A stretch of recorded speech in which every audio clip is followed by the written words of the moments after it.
Art and science. Well, first, let's define what is art and what is science. Art surpasses historical and cultural features and therefore has transhistorical and transcultural characteristics. Is concerned with aesthetics and is said to have relatively stable aesthetic core. United with perceptual properties, this definition roughly covers varying traditionalist, conversationalist, contemporary, and functional definitions of art. Aesthetic is heightened sensitivity to beauty and good taste. Art is also beauty in the eye of the beholder.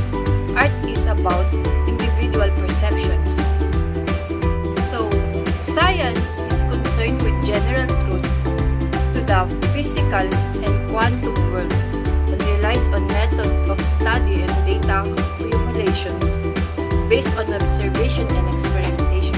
The primary method is called the scientific method, which not only allows for methodological knowledge collection, but also allows for confirmation of knowledge as other scientists replicate and corroborate observations, experiments, results, and conclusions. So what's the difference between art and science? I think artistic creativity is fundamentally different from scientific creativity. Artists depend on mostly their thoughts, ideas, beliefs, and personal views for their work, whereas scientists base their work on natural laws and facts and how to fit their informed ideas into systems to creatively invent or discover something. The imagination of scientists is based on reality. A scientist has to get his imagination right to succeed, whereas the artist needs to do his right to move forward. In fact, the inadequacies of artists' imagination are what moves the art world forward. They are not the same, like several people can say. At the basics level, some overlapping occurs, but as you go deep into the subject, the differences become very clear, and I always wonder why people say both artists and scientists do things in similar ways. I think people who are expert in only one will try to analyze things in other fields.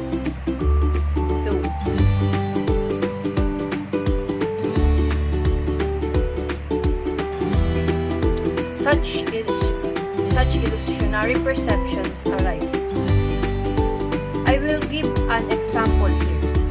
When artists, writers, and poets look at the moon, they see it as a silver ball in the sky and describe it or paint it in this manner. I even read some stories where the crescent moon was described as jewel in the hair of God. This thinking reflects in their creativity. Now, scientists think in terms of rocky, dusty satellite that moves in the space around the Earth, trapped in its gravity fields. When they think about the moon, and they use their creativity to take the help of the gravity of the moon to accelerate spaceships or change their course to send them to other planets.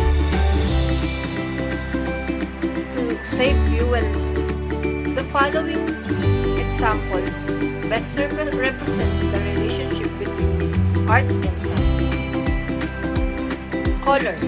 There is large body of science relating to the perception of colors in human and other animals. A lot of color scientists I know are also practicing artists.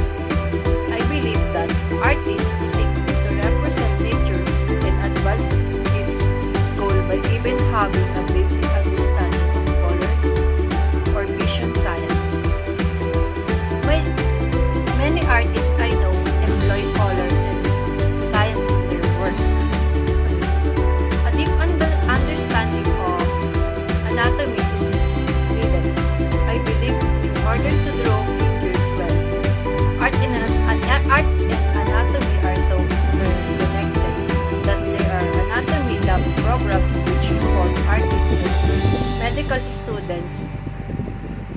observing, dissecting together. There is even a field of scientific illustration that requires study in the fields of both the arts and sciences.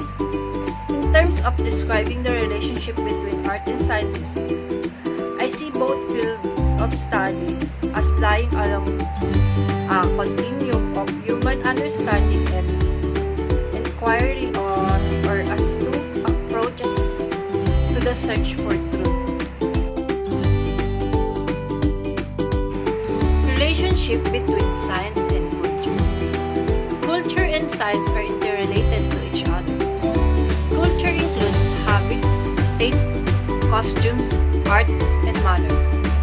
To perform any kind of an art, one needs science to accommodate the art, to provide the art with its tools and improve its quality and performance. To paint, for example, which is art that forms part of a culture, one needs to know a lot about the usage of colors and the light effects, which is all science. Laws of physics could be applied in many applications that serve as the setting for many cultural events. Culture includes as well as social group, usually, and psychology details mainly with people forming that social group.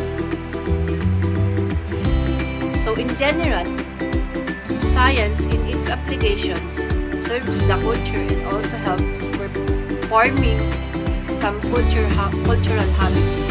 The scientific technological progress led to using many high-tech gadgets and high-tech devices, such as computer, which changed many aspects in contemporary culture, such as relying more on e-communications, sending greetings, and more. Those were just few examples among that shows the close relationship between both science and cultures. Science does not help us in defining human development, though it is capable of helping us a great deal in achieving it. Science deals with cost. Human development is purpose. Probably beyond the realm of science, there is in the modern society a general understanding of constitutes human development. It is the development of mind, body, and culture. Development of mind in turn contributes to progress of science. What contributes to the development of mind also contributes to the development of the culture. How does science and culture affect each other? Science affects culture.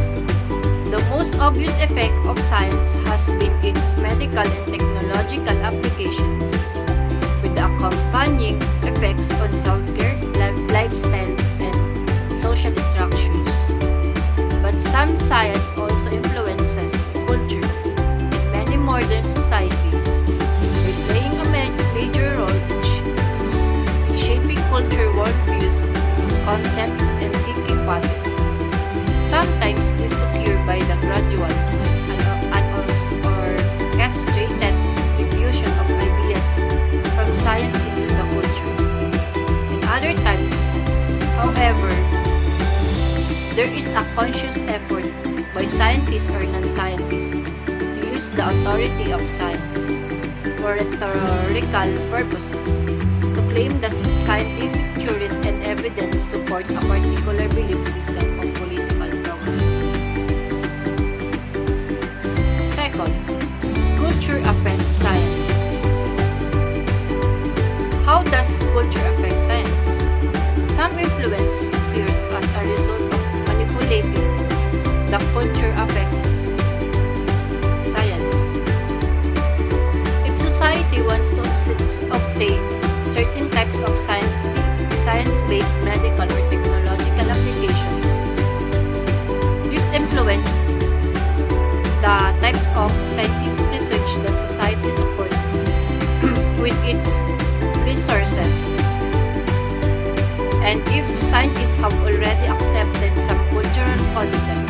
such as metaphysical and ideological theories, they will tend to prepare and support scientific theories that agree with these cultural personal theories. For example, the Soviet government supported the Pfizer in making of vaccine for COVID-19 because the world needs solution for COVID-19. And in the other side, it also killed many lives. So the scientists had to rush in making of vaccine even if the accuracy of it is not 100% tested and